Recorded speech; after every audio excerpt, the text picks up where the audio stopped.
Assalamualaikum warahmatullahi wabarakatuh. Waalaikumsalam warahmatullahi wabarakatuh. Baik, selamat siang anak-anak. Siang, Bu. Sebelum Ibu mulai, untuk ketua kelasnya boleh dipimpin doa kepada Mbak Hilda, dipersilahkan untuk memimpin doa teman-temannya. Baiklah teman-teman, sebelum memulai pelajaran, alangkah baiknya kita mulai dengan berdoa terlebih dahulu. Berdoa dipersilahkan.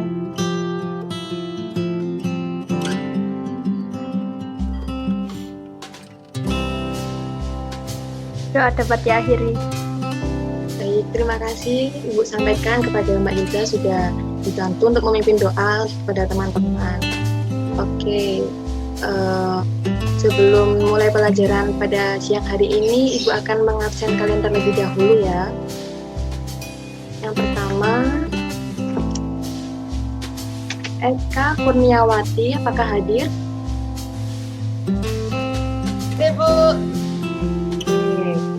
Lalu Hilda Fatimah Sari. Hadir, Bu. Baik. Nadia Salsabila. Hadir, Bu. Nabila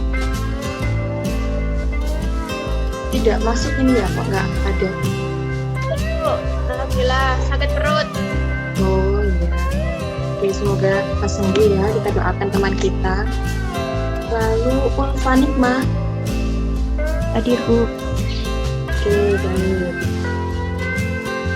Sudah lengkap ya, cuma Nabila saja yang tidak hadir pada pembelajaran siang hari ini. Sebelum Ibu memulai pembelajaran pada pagi yang hari ini, Ibu akan menampilkan video motivasi kepada kalian. Dengan harapan setelah ini nanti kalian bisa termotivasi. Sebentar Ibu izin share screen terlebih dahulu ya.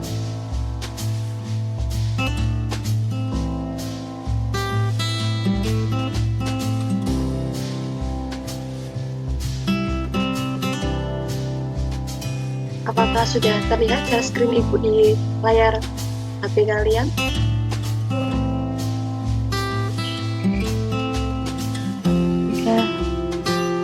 Bisa diperhatikan ya, disimak sebentar. Sudah terdengar apa tidak ini? Mempunyai impian besar dan memilih menjadi pemalas adalah cara yang paling indah untuk menjadi gila. Ya, mana ada orang pemalas bisa mewujudkan impian? Kalau dia memikirkan impiannya, terus dia tidak melakukan apa-apa, lama-lama dia bisa jadi gila. Mending jadi orang bodoh tapi rajin, daripada jadi orang pintar tapi pemalas. Orang bodoh tapi rajin, setidaknya dia bisa hidup karena dia rajin. Tapi orang pintar kalau pemalas, ya dia nggak akan jadi apa-apa.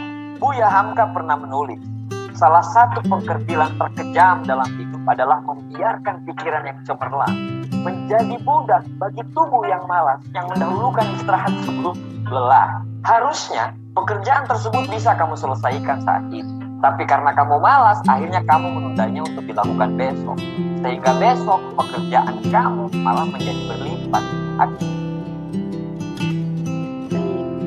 Dari video tadi boleh Ibu minta kalian memberikan tanggapan di kolom chat ya. Ya, ini dari Ulfa sudah menuliskan. Ayo, yang lain Ibu tunggu ya.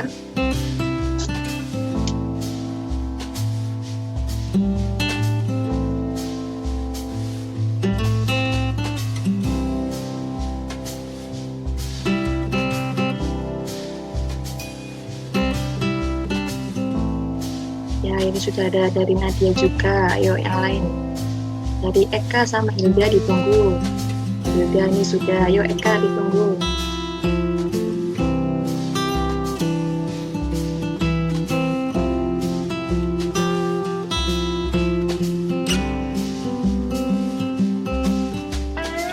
Oke, terima kasih tanggapannya ya teman-teman. Ini akan Ibu coba bacakan. Dari Ulfa, jangan jadi pemalas agar kamu jadi orang sukses. Nah, ini benar sekali ya. Dari Nadia, videonya sangat memotivasi Bu. Semoga dengan video tadi bisa memotivasi kalian ya untuk menjadi seorang yang lebih aktif, semangat, dan tidak menjadi orang yang pemalas. Dari Hilda, ingat mimpimu menunggumu. Kalau bukan kamu, siapa lagi yang mewujudkan? Nah, ini benar sekali. Lalu yang terakhir dari Eka, raihlah mimpimu. Oke, terima kasih ya kepada teman-teman sudah menanggapi terkait video motivasi yang sudah Ibu tampilkan tadi. Baik, sekarang Ibu akan memulai pelajaran pada siang hari ini. Ibu izin share screen lagi ya, PPT-nya. Apakah sudah terlihat share screen Ibu di layar HP kalian?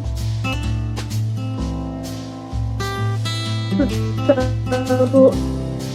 Oke, baik.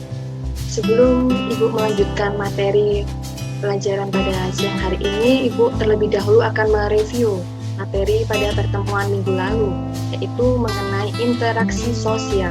Nah, dari kalian apakah masih ingat apa itu interaksi sosial? Bisa raise hand atau Ibu tunjuk?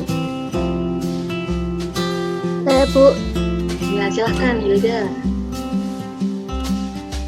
jadi setahu saya dari materi yang telah dijelaskan kemarin, interaksi sosial itu hubungan timbal balik antara individu satu dengan individu lain, kemudian antar kelompok manusia maupun antar kelompok yang lain, Oke, baik. kelompok manusia yang lain maksudnya. Jadi itu Bu. Benar sekali. Mungkin dari teman-teman yang lain ingin menyampaikan pendapatnya mengenai apa itu interaksi sosial. Ibu persilahkan. Interaksi sosial itu adalah hubungan timbal balik antara individu dengan individu, individu dengan kelompok, ataupun kelompok dengan kelompok. Syarat terjadinya interaksi sosial itu sendiri sebenarnya intinya tuh ada pada kata timbal balik. Karena sejatinya kegiatan yang dilakukan oleh manusia tidak semuanya bisa disebut dengan interaksi sosial. Oleh karena itu, inti dari interaksi sosial itu sendiri adanya hubungan timbal balik antara individu dengan individu, ataupun individu dengan kelompok, atau kelompok dengan kelompok. Manusia melakukan interaksi sosial dalam kehidupannya untuk memenuhi berbagai kebutuhan pokok dan kebutuhan lain seperti pendidikan, kesehatan, dan kasih sayang. Apakah kalian masih ingat mengenai ciri-ciri dari interaksi sosial? Ada 4. Ayo, siapa bisa menyebutkan? Yang pertama, Kontak sosial. kontak sosial itu masuk ke dalam ciri-ciri apa ke dalam syarat? Syarat Bu, maaf. Nah ya, karena Ibu tanya Mas, Itu bagaimana Nadia? terdiri dari lebih dari 2 orang atau 2 orang. Nah ya, benar sekali. Tujuan. Ya, lalu yang ketiga,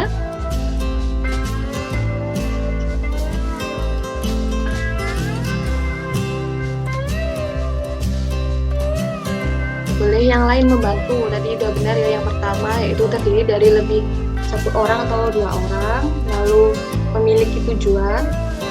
Mungkin yang lain bisa membantu.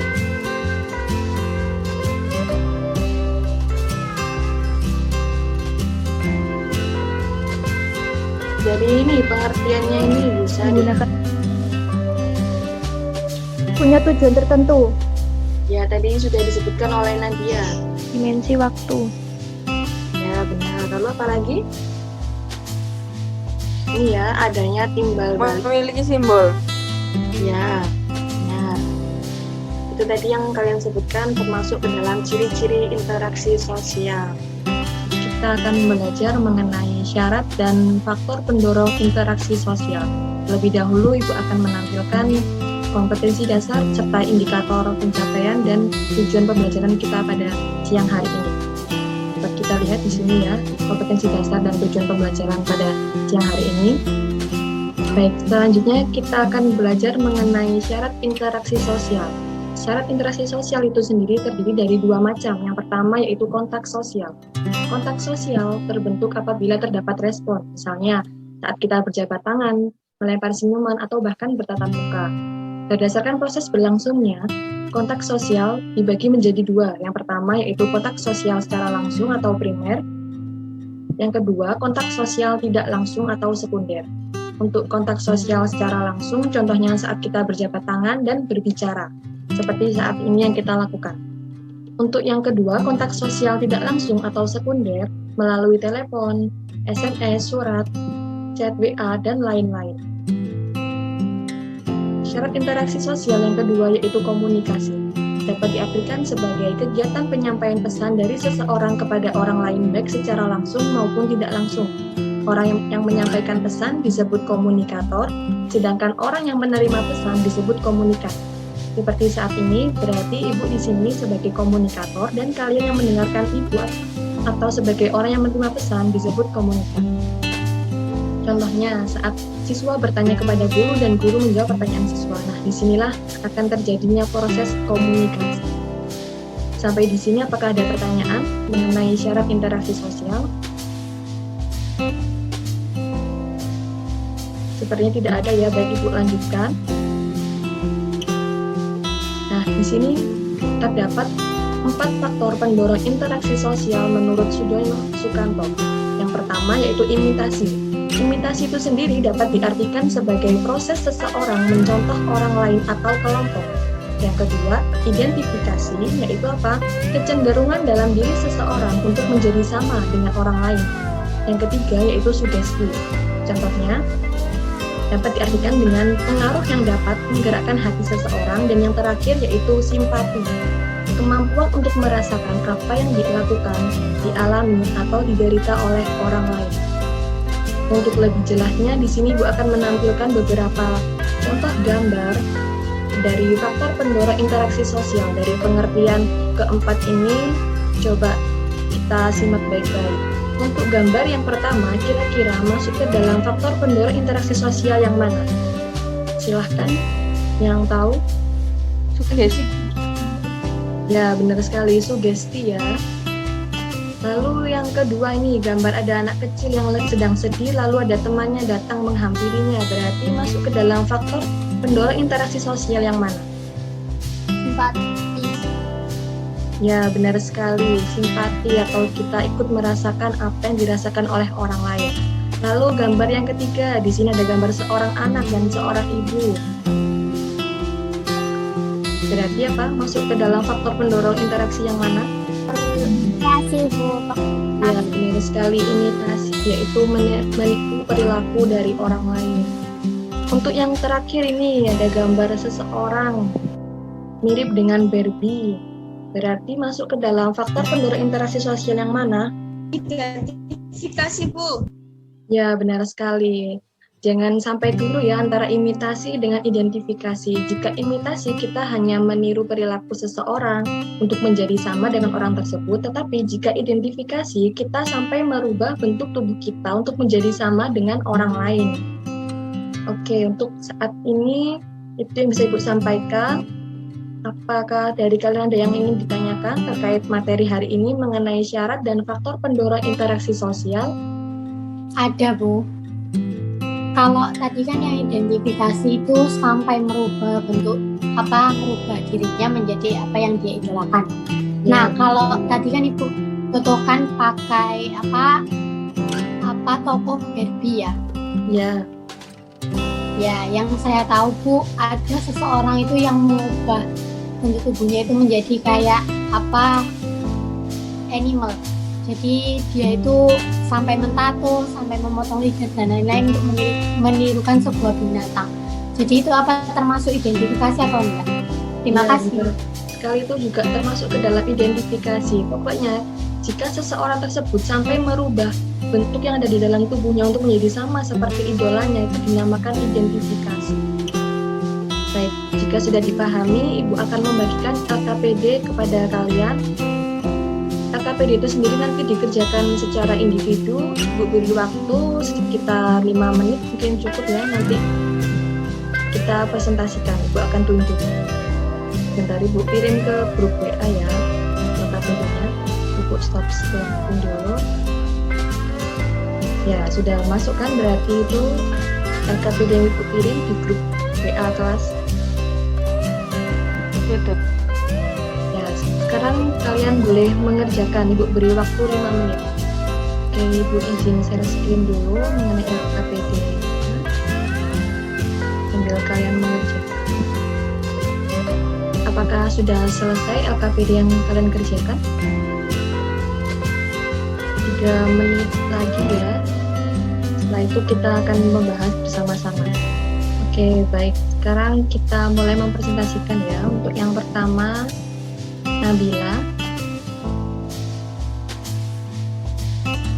Dalam kolom tahu, dalam kehidupannya, manusia berperan sebagai makhluk individu sekaligus sebagai makhluk sosial. Setiap manusia memiliki kebutuhan sendiri, baik material maupun spiritual.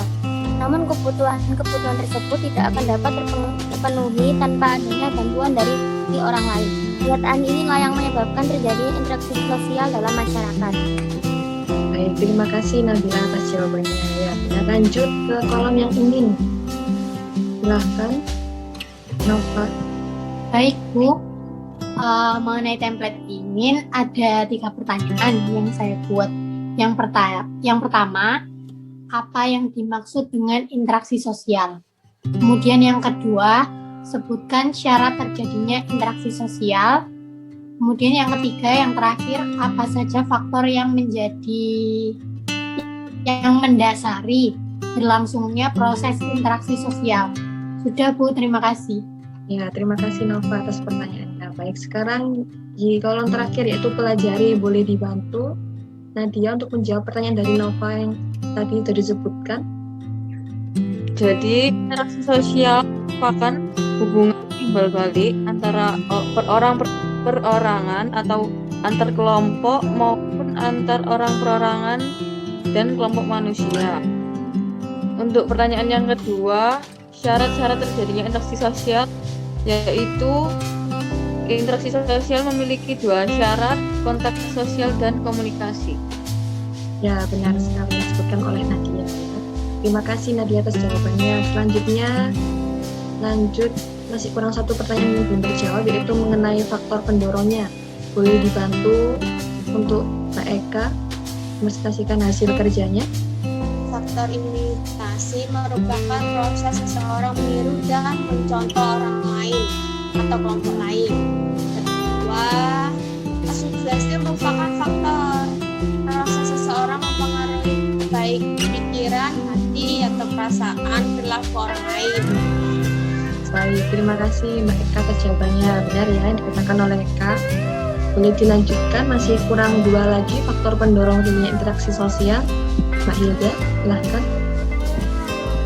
Ya, saya ingin menjawab dari Ya. yang selanjutnya untuk teridentifikasi itu merupakan kecenderungan atau keinginan dalam diri seseorang untuk menjadi sama dengan orang lain. Yang terakhir adalah faktor simpati yang merupakan kondisi perasaan dalam diri seseorang yang ikut serta merasakan apa yang dilakukan, dialami atau sedang diderita oleh orang lain. Ya, benar sekali. Terima kasih Mbak Hilda atas jawabannya. Baik Ibu, rasa sepertinya sekarang kalian sudah memahami apa yang Ibu sampaikan pada pembelajaran pada siang hari ini. Baik, sebelum Ibu akhiri pembelajaran pada siang hari ini, terlebih dahulu Ibu akan menyimpulkan terkait pembelajaran kita pada siang hari ini. Jadi, dan syarat dari interaksi sosial itu sendiri terdapat menjadi 2. Yang pertama, kontak sosial dan komunikasi. Dan selanjutnya mengenai faktor pendorong interaksi sosial itu sendiri terbagi menjadi 4. Ada imitasi, identifikasi, sugesti, dan juga simpati. Baik, dari sini apakah ada yang ingin kalian tanyakan? Apakah sudah paham semua? Oke. Untuk pertemuan minggu depan, kita akan membahas mengenai lembaga sosial. Boleh kalian pelajari untuk materi selanjutnya ya. Untuk hari ini, Ibu cukupkan sekian. Mohon maaf apabila ada salah kata atau kekurangan. Ibu akhiri. Wassalamualaikum warahmatullahi wabarakatuh. Waalaikumsalam warahmatullahi wabarakatuh. Terima kasih Bu atas materinya. Ya, terima kasih kembali.